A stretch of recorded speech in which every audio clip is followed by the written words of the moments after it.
নমস্কার। আমার কাছে দূরে দেশে বিদেশে ছড়িয়ে থাকা সকল শ্রোতা বন্ধুকে অনেক অনেক স্বাগত জানাই audio story with Moumita YouTube চ্যানেলে। আজ এই চ্যানেলে আপনাদের পড়ে শোনাব প্রখ্যাত সাহিত্যিক বুদ্ধদেব গুহর লেখা একটি মন ছোঁয়া ছোট গল্প। গল্পের নাম ব্যাঙ ডাকির মেয়ে। শুনতে থাকুন আজকের গল্প ব্যাঙ ডাকির মেয়ে। কি হলো অরোরা? আমার রেসিডেন্সের ফোনের লাইন পাওয়া গেল না এখনো? একটু উষ্মার সঙ্গে বলল শ্রাবণ। অরোরা ঘাবড়ে গিয়ে টেলিফোন অপারেটর মিস মালপানিকে রাগের গলায় বলল, संगीता, राय साहब को रेसिडेंस का लाइन की क्या हुआ? I am trying sir. What trying? Get it by all means. Get it on demand और लाइकिंग। तुम्हारा दिल्ली कलकत्ता की बराबर हो गई टेलीफोन के बारे में। শ্রাবণ বলল, नहीं साहब, मिल तो जाता लाइन। ये संगीता की बदनसीबी। এবারে ফোনটা বাজলো। অরোরা রিসিভার তুলেই বলল, লিজিয়ে সাব, মিলা। হ্যালো, কে? আমি আমি ভাতি। বাড়িতে আর কেউ নেই? বাড়িতে আর কেউই নাই। শ্যাম কোথায়? শ্যাম কাইল চইলা গেছে গিয়া। বৌদি চইলা যাইতে কইছিল। কেন? আমার সাথে খুবই ঝগড়া কর্তা ছিল। জলের বোতল নিয়া মারতে আইছিল আমারে। ঢাকাই দেখটা বুড়া, তাই আবার কলপ কইরা হিরো বনবার চায়। থাকো সব কথা। বৌদি কোথায়? বৌদি বাইরে আইছে। কইতা ছিল বোনের বাড়ি যাইব। বোন? বোনটাকে? বইন। কি যে বলিস তুই? আরে চাপা দিদি, বোন না। হো চাপা, বোন। বোন বলবি তো। কি বোন বইন করছিস? আচ্ছা, বৌদি এলে বলিস যে ফোন করেছিলাম। তুমি আসবা কবে দিল্লি থেকে? শনিবার। বলে দিস। ছোট দাদা বাবু আর বৌদি কোথায়? ও মা, অফিসে আর স্কুলে। জানো না যেন তুমি? জানি। আর কি কইবা কও? তোরা সকলে ভালো আছিস তো? হ্যাঁ। আচ্ছা, বৌদিকে বলিস ওদেরও। শনিবার কখন আসবা? নুপুরে। কি মাছ খাবা কও, বৌদিরে কমু। ভালো কইরা রাইন্ধা রাখুম। যা খুশি। কও না, না যাই না নিলে বৌদি আবার রাগ করব। বাড়িতে তো খাও না কতদিন। ঠিক আছে, ছাড়ছি। বলে দিস কিন্তু ফোন করেছিলাম। বলে শ্রাবণ ফোনটা ছেড়ে দিল। Is it over sir? Miss Malpani শুধলেন। Yes, thank you very much. Phone ছেড়ে দিয়ে ওর চিন্তা হচ্ছিল। ভাতি, ওদের বাড়ির রান্নার মেয়েটি, নতলার মালহোত্রার ফ্ল্যাটের চাকর, পাঁচুর সঙ্গে প্রেম করছে। 19-20 বছরের মেয়ে। সুযোগ পেলেই সার্ভেন্টস কোয়ার্টারে চলে যায়। কখন যে কি ঘটে যাবে। জ্যোতি বলছিল, আজকাল অল্প বয়সী কাজের মেয়ে ফ্ল্যাট বাড়িতে রাখার অনেক নাকি বিপদ। তাছাড়া একদল নাকি বাবুদেরই ব্ল্যাকমেল করতে আসে। নিজের প্রেমিকের বা স্বামীর সঙ্গে শুয়ে প্রেগনেন্ট হয়, বাবুদের নামে দোষ চাপিয়ে টাকা আদায় করে, স্ক্যান্ডাল রটানোর ভয় দেখিয়ে। বন্ধ জানলার কাছ দিয়ে বাইরে চেয়ে দেখলো শ্রাবণ। আঁধি বইছে দুপুরের দিল্লির বুকে। ভোর দৌড়ে দলবদ্ধ মেটের লাল রঙা ঘোড়াদের মতো হু হু করে দৌড়ে যাচ্ছে মেটে রঙা ধুলো তাড়িয়ে দেওয়া হওয়াটা। তারপর আকাশ গাছপালা সব লাল ধুলোর মেঘে ছেয়ে যাচ্ছে। নাতি বাড়িতে একলা আছে, এই কথাটা ভেবে আতঙ্ক উপস্থিত হলো শ্রাবণের। শ্যামটা অনেকই পুরনো লোক ছিল, কিন্তু যতই পুরনো হচ্ছে ততই ছিঁচকে চোর আর লোভী হচ্ছে। তাছাড়া প্রচন্ড চিৎকার চেঁচামেচিও করে। চরম উত্তক্ত হয়ে হয়তো ছাড়িয়ে দিয়েছে জ্যোতি, কিন্তু দিল্লি থেকে কলকাতায় আসার সকালের ফ্লাইটটা 10টা 10-এ, কিন্তু ছাড়লো 1 ঘন্টা দেরিতে। দমদমে নামলো 12:30 নাগাদ। লিফটে উঠে ফ্ল্যাটের দরজাতে পৌঁছায়।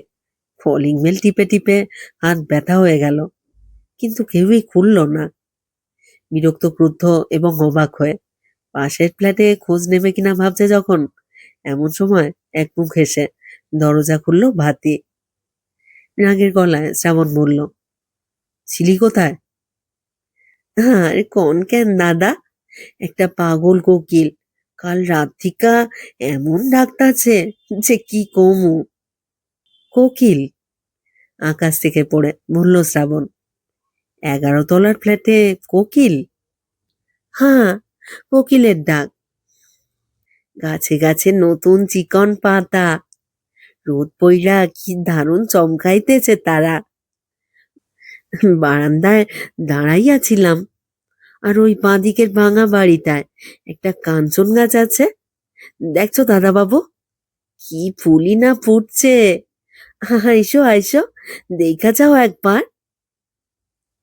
হাতের ওভারনাইটারটা নামিয়ে রেখে শ্রাবণ ওর কথাতে ওর সঙ্গে হেঁটে গিয়ে বারান্দাতে দাঁড়ালো। ওরই ঘরের বারান্দাতে। কলকাতায় 11 তলা ফ্ল্যাট বাড়িতে থেকে সারাদিন কি কলকাতা, কি দিল্লি, কি বোম্বে, সব সময় এয়ার কন্ডিশন অফিসে কাজ করে কোকিল, গাছেদের নতুন কচি কলা পাতা, রঙা পাতা, আর কাঞ্চন ফুলের জগৎ যে এখনো আছে তা সে ভুলেই বসেছিল। বারান্দায় এসে দাঁড়িয়ে ভাতিকে বকতেই ভুলে গেল। মন্ত্রমুগ্ধ হয়ে দুপুরে 1টার সময় আবহাওয়া বদলে যাওয়া পৃথিবীর এক কোণে 11 তলার বারান্দাতে দাঁড়িয়ে ভাতির চোখ দিয়ে কলকাতারই এই অঞ্চলকে সে একেবারে নতুন চোখে দেখল। বারান্দায় এসে দাঁড়ালে সত্যি তো ভেতরের কোনো শব্দই কানে আসে না। মনের বারান্দাতে দাঁড়ানোরই মতো। কলিং বেলের আওয়াজ না শোনাতে ভাতির কোনো দোষ ছিল না, সেই কথাও বুঝলো। ওই দেখো, দেখছো কি ফুলি না আইছে কাঞ্চন গাছটায়। হুম, বলল শ্রাবণ। তারপরই ভাবল, ফুলের গাছ নিয়ে ভাতির সঙ্গে কাব্য করছে জানলে যুথি ভীষণ রেগে যাবে। পুরুষ হয়ে জন্মেছে, 16 বছরের বেশি বয়সী নারী মাত্রকে লোডেড রিভলভারের মতো হ্যান্ডেল করতে হয় যে, তাও শিখেছে।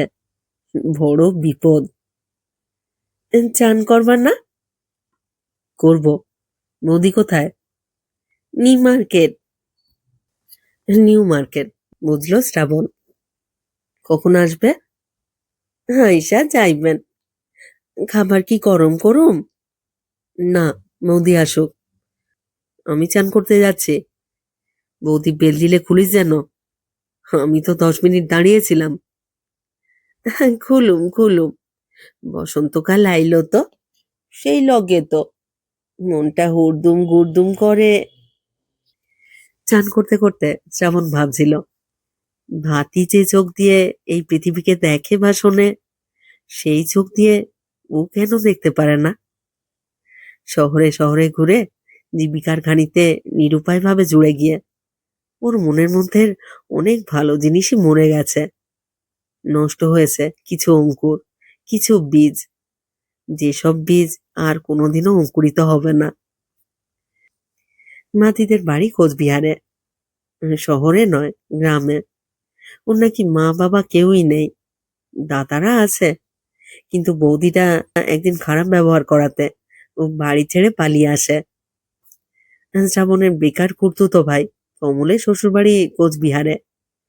কাজের লোকজনের বড় অসুবিধা, এই কথা জ্যোতির কাছে শুনেছিল কমল।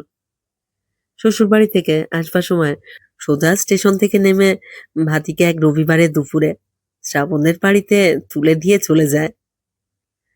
তারপরই কমল চাকরি পেয়ে চলে যায় পারাদ্বীপে। শ্রাবণ খুব রাগ করেছিল। কমলের কাছ থেকে জ্যোতি ভাতির দেশের বাড়ির ঠিকানাও রাখেনি বলে। কমলকে চিঠি লেখা হয়েছিল পারাদ্বীপে, কিন্তু উত্তর আসেনি। কমলের বউ ধানি বলেছে, তেমন কিছু হলে ওকে জানালেই হবে, কোচবিহারে পাতিকে পৌঁছে দেবার লোকের অভাব হবে না।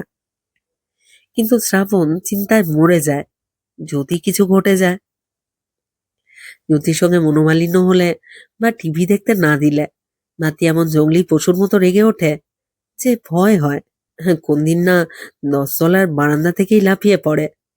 পাঁচুর সঙ্গে প্রেমটাও ওর পাশবিক। তোরসা নদীর গন্ধ এখনো ভাতির গায়ে লেগে আছে, তোরসারই মতো ওর চাল চলন। ব্যাংডাকি জঙ্গলের কটুগন্ধি ফুলেরা ওর মস্তিষ্ক প্রভাবিত করে রেখেছে। পুরোপুরি জঙ্গলি মেয়ে এই ভাতি। এই মাল্টি স্টোরিড বাড়ির ছোট্ট ফ্ল্যাটের সীমার মধ্যে ওর দম বন্ধ হয়ে আসে। বুঝতে পারে শ্রাবণ। শ্রাবণও গ্রাম বাংলার ছেলে, ওরও প্রথম প্রথম দম বন্ধ হয়ে আসতো। কিন্তু জ্যোতি কলকাতার মেয়ে, এসব কথা ও বোঝে না। যারা গ্রাম দেখেনি, গ্রামে থাকেনি, তাদের এসব কথা বলাও মিছিমিছি। দিগন্ত মেলা আকাশ, তোরসার পান, ব্যাংডাকি জঙ্গলের আলো ছায়ার, গাছপালার গভীর রহস্য ভাতির চোখের মনিতে যেন মাল্টি কালার বৈদ্যুতিক বাল্বের মতো খেলা করে। বুঝতে পারে শ্রাবণ, কিন্তু ও একা। ওই প্রবল যৌবনা বাড়ন্তকরণের জঙ্গলি মেয়েকে, তার চাপল্য দুঃখকে বোঝে এমন আর কেউ এই ফ্ল্যাটে ছিল না। তাই ভারী ভয় করে ভাতির জন্যে।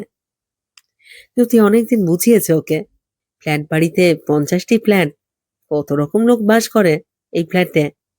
তোর মতো অল্প বয়সী মেয়েদের পক্ষে নষ্ট হয়ে যাওয়াটা কোনো ব্যাপারই নয়। তারপর কোন নরকে গিয়ে তুলবে তোকে, তখন আমাদের দোষ দিস না। ভাতি রাগে বেড়ালিনীর মতো ফুলে ওঠে এসব কথা শুনলে। বলে, ইস, অত সোজা? চুল ছিংড়া দিবু না, না কামড়াইয়া দিমু? যদি হতাশ হয়ে দু হাতের পাতা উপরে তুলে মেলে, কিছু বলতে চায় ওকে, এই মহানগরীর ভয়াবহতা সম্বন্ধে বোঝাতে চায়, কিন্তু নিরুপায় চেয়ে থাকে ওর মুখের দিকে। চান সেরে উঠে শ্রাবণ বলল, খাবার লাগা ভাতি, দিতে দিতে বৌদি এসে যাবে। ও মা, দাঁড়াও, আমি চান কইরা লই, 1 মিনিট। এই চান করা নিয়েও অনেক সমস্যা। সার্ভেন্টস কোয়ার্টারে যে বাথরুম, তার দরজাতে অনেক ফুটো, নিচটাও ফাঁকা। বিহারি, উত্তরপ্রদেশীয় হিন্দু কাজের লোকেরা ও দক্ষিণ বাংলার কিছু নানা পেশার মুসলমানের বাস এইসব সার্ভেন্টস কোয়ার্টারে। অনেক আত্মীয় স্বজনও এসে থাকে। প্রতি তলার ম্যাজেনিন ফ্লোরে ওদের কোয়ার্টার। প্রথম দিন ভাতি চান করতে গিয়ে কেঁদে ফিরে এসে বলেছিল, মেলা চোখ, দরজার ফুটার মধ্য দিয়া চক্ষুগুলান আমারে গিল্লা ফেলাইতে চায়, বাঁদর কতগুলান। তারপর থেকে জ্যোতি বলেছিল, আচ্ছা, রান্নাঘরে লাগোয়া কাভার্ড বারান্দাতে চান কর। প্রথম দিনই ভাতি রান্নাঘরের লাগোয়া বারান্দা ভেতর থেকে বন্ধ করে চান করে এসে বলল, সামনের আর পাশের বাড়ির দারোয়ানগুলো আমারে হাতছানি দিয়া ডাকতা ছিল বৌদি, আমিও লাথি দেখাইয়া দিছি। করিস কি ভাতি? জ্যোতি বলেছিল আতঙ্কিত গলায়। তা এত দূর থিকা কি আর করুম, কাছে পাইলে তো কান কামড়াইয়া ছিঁড়া থুতাম, কাছে পাইলে তো কান কামড়াইয়া ছিঁড়া থুইতাম মনে। জ্যোতি বারান্দাটা এখন কাঁচিয়ে পুরো ঢেকে দিয়েছে ওর চানের জন্যে, যাতে আব্রু রক্ষা হয়। কিছুক্ষণ পর ভাতি চান করে এলো। শ্রাবণ দেশের পাতা উল্টোছিল মশবার ঘরে বসে বসে। একটা কচি কলা পাতা রঙা সস্তা পুরনো তাঁতের শাড়ি পরেছে ভাতি। তেল দিয়েছে মাথায়, যত্ন করে চুল আঁচড়েছে। মুগ্ধ চোখে তাকালো শ্রাবণ। এই মুগ্ধতা প্রেমের মুগ্ধতা নয়, কামের মুগ্ধতাও নয়। মুগ্ধতার অনেক রকম হয়। ভাতি শ্রাবণের চোখ পড়ে বলল, কি বলবা? কিছু কিছু বলবা বুঝি আমারে? না তো। তবে তাকাইয়া আছো কেন? শ্রাবণ হেসে বলল, এমনি। এই হীন কুচক্রি নিজ কংক্রিটের জঙ্গলের মধ্যে ভাতি শ্রাবণদের জন্য এক দারুণ পৃথিবী নিয়ে এসে এই 11 তলার ছোট্ট ফ্ল্যাটে ছেড়ে দিয়েছে। ফ্ল্যাটের মধ্যে দিয়ে তোড়সা বয়ে যাচ্ছে। দূরে রায়ডাক আর তিস্তার গন্ধ নাকে আসছে। কাঞ্চন ফুলের নরম বেগুনি আলো আর কোকিলের ডাক। ব্যাঙ ডাকি জঙ্গলের অপার সব রং বেরঙা রহস্যবন্দী হয়েছে এখানে, বাতিরই কল্যাণে। শ্রাবণ এই কথা জেনে খুবই কৃতজ্ঞ বোধ করে। তাই, দিমু খাবার? দাঁড়া, তাহলে আমি বারান্দায় যাই, কোকিলের ডাক শুনি গিয়া। আচ্ছা যা, দরজাটা খুইলা দিও বৌদি আইলে, নইলে কিন্তু আমি বকা খামু। আচ্ছা দেব। ভাতি বসবার ঘরে কচি কলাপাতার রং ছড়িয়ে ওর চুলের তেলের গন্ধ উড়িয়ে বারান্দায় চলে গেল। যুথি এবং শ্রাবণের ছোট ভাই ভাদ্রশ্রী যিনি মাথায় কখনোই তেল দেয় না, শ্যাম্পু করবার দিন ছাড়া।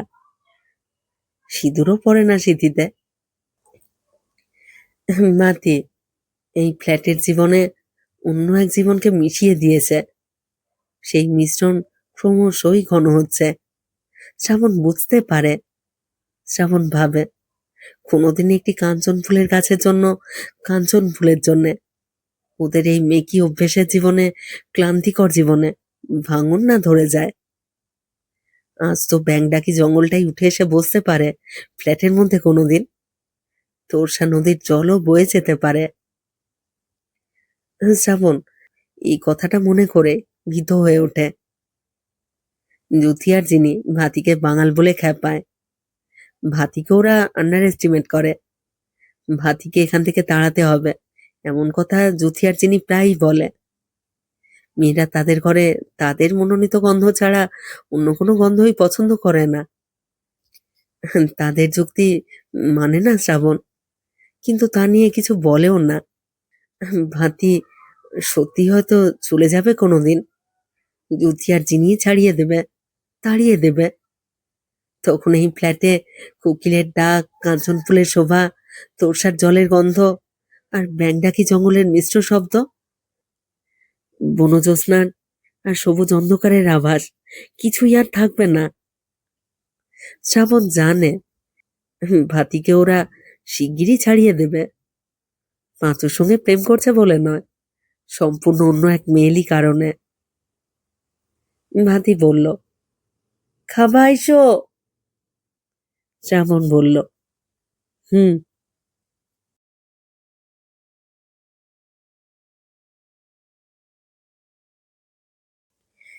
শেষ হলো আজকের গল্প, বুদ্ধদেব গুহর লেখা ছোট গল্প ব্যাঙ ডাকির মেয়ে। যারা এই চ্যানেলে পুরো গল্প পাঠটি শুনলেন তাদেরকে জানাই আমার আন্তরিক ধন্যবাদ। যদি ভালো লেগে থাকে একটি লাইক করবেন এবং সম্ভব হলে গল্পটিকে আপনাদের প্রিয়জনের মধ্যে শেয়ার করে দেবেন।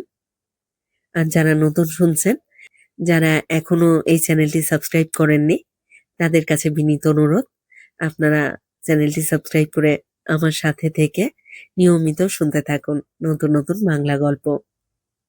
সবাই খুব ভালো থাকুন। ফিরে আসছি খুব শীঘ্র নতুন গল্প নিয়ে।